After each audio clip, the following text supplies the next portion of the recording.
unboxing tayo ngayon ng aking mga materyales na ginagamit sa araw-araw sa aking alaga bilang isang caregiver. So, tingnan natin yung loob. Meron tayong pills. Ito ay Omerpredex, anti-acidity. Binibigay ko to sa alaga ko 30 minutes before kumain para totally mag-ano siya. Lipidilong para sa blood and iron. Ito na lang yung gamot ni Lolo kasi syempre matanda na.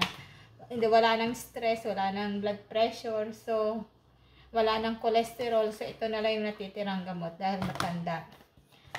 Tsaka ito naman ay Plaminal para sa bed sore ni Lolo. Pati din ito. Ito, nilalagay ko to sa bed sore talaga. Kung may bed sore siyang maliit, ilalagay ko na siya. Tapos ito naman sa palibot ng puwet niya. And then, after ko malagyan ng Plaminal, yung bed sore, lalagyan ko siya nito. Ang tawag nito ay Polymem. Itsura niyan, kung gaano kalaki yung wound niya, yung sugat niya, ganon din yung iano mo. Ikakat mo siya, tapos iti-tape mo. Siyempre, meron tayong tape. Ito yung tape niya. Pieces to. Kasi minsan nagpapalit ako 2 beses. Pero actually, nagre-reklamo yung mga nurse kasi ang bilis ko raw gamitin. Eh, mahal daw. Yaman na. Ito naman ay Centomycin. Antibiotic cream. Nilalagay ko sa sugat ng alaga ko kasi mayroon siyang sugat na malaki sa noo niya. Sus ko, nakakatakot tingnan. So, pagkatapos kong linisan, lalagyan ko na siya nito. Tapos, lalagyan ko ng ganitong itsura niya. Parang ano siya, pad. Pad siya, ginunting mo siya, ididikit mo siya para silin, pero ano siya, medyo basa. Saka mo siya lalagyan ng pad para, kasi nilalagyan ko nito dahil dati nilalagyan ko lang nito, dumidikit siya. Pag tinanggal ko, kitang-kita yung kaluluwa, yung laman loob. So, nagreklamo ako sa doktor. Ang ginawa niya, nagbigay muna siya nito, tapos saka ko na siya lalagyan ng bandage at ilalagyan ko rin ng tape. Ganyan. Wala lang, parang gusto ko lang siyang mag-unboxing, syempre para in memory. Parang feeling ko kasi mahina na yung alaga ko, para naman pagdating ng araw, may maalala ako na ganito yung aking mga ano.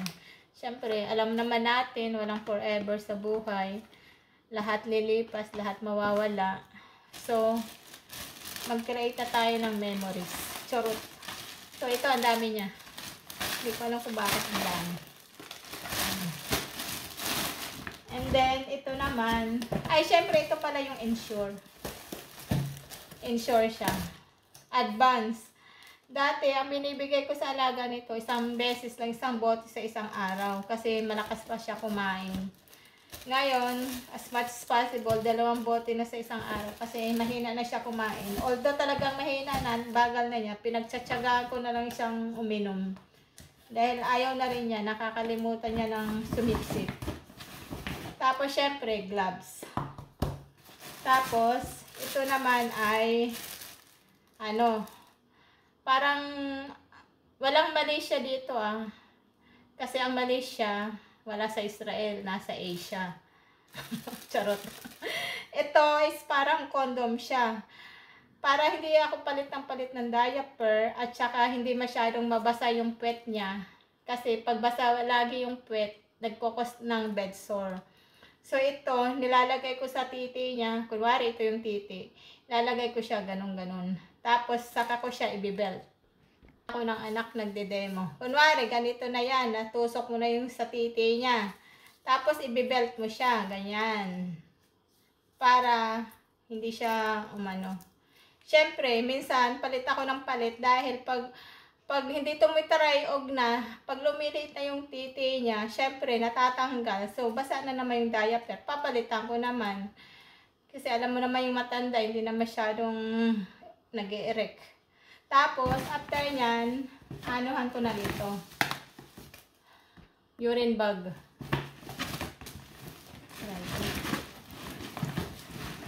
Tapos, isusok-sok mo siya dito para pag umihi siya, diretso na dito sa urine bag. Ganyan, isusok-sok mo siya. So, yung ihi niya, mapupunta dito. Sa loob ng isang araw, halos napupuno siya. Tapos, makikita mo yung kulay ng ihi niya at saka kung dehydrated siya. So, ma-analyze mo, shit, kulang ng inom to. Dahil masyadong dark, masyadong ma-yellow, o masyadong ma-orange. Hindi siya normal.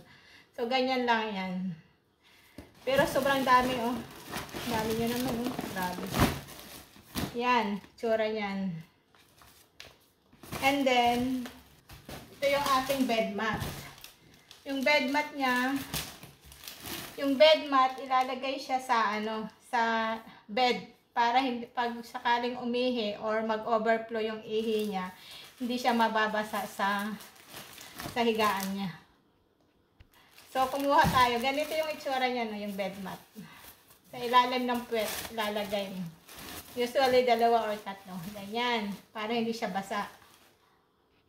Tsaka, syempre, yung ating diaper. Extra large. Ganito itsura ng diaper. Yan, diaper yan. Charot. Siyempre, pag may bata, yan. Yan ang itsura. Yan ang aking materyales sa araw-araw na ginagawa. So, ayan na yan. Medical supplies for everyday life. Thank you. Ating unboxing ng medical supplies. Since yung alaga ko, mahina na kumain, nakalimutan niya ng uminom at ngumuya. So, nag-request ako ng dextrose. Para na akong nurse dito. So, marami tayong dextrose dito. Actually, kahapon pa nag-start ng dextrose yung alaga ko. Tinuruan naman ako ng nurse paano mag-connect nito. So, ngayon, nung natapos yung isa, ako nang nag-connect. Madali lang naman pala. Ito yung hose na i-connect mo siya dito. Tapos, ito naman yung needle na itutusok mo sa tiyan. Either sa tiyan or sa legs. Pero sa skin lang, mababaw lang siya. Ayan. Tapos, dami pala siya. Ito yung alcohol pad. Plaster kasi, dami naman. Plaster. Yan.